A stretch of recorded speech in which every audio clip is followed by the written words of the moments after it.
انہوں نے کہا کہ میں نے خود اپنے کانوں سے رسول اللہ سے یہ بات سنی تھی صلی اللہ علیہ وآلہ وسلم کہ جس نے ایک بالشت زمین بھی کسی کی دبا لی، ساتوں زمینوں کا توق اس کے گلے میں قیامت والے دن ڈالا جائے گا۔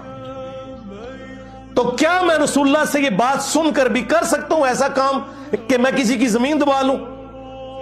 مروان ڈر گیا، اس نے کہا حضرت جائیں آپ، دیٹس آل، کافی ہے۔ انہوں نے کہا نا، ادھر ہی انہوں نے کہا کہ میں اب اس کو بددعا دیتا ہوں جس عورت نے میرے اوپر الزام لگایا کہ یہ ذلیل و خوار ہو کے مرے گی۔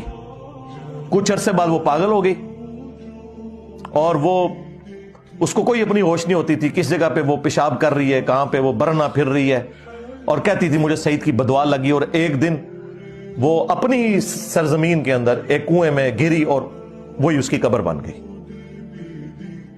تو کرامات ہوتی ہیں، اس میں کوئی شک نہیں ہے اللہ کے نیک بندوں کی۔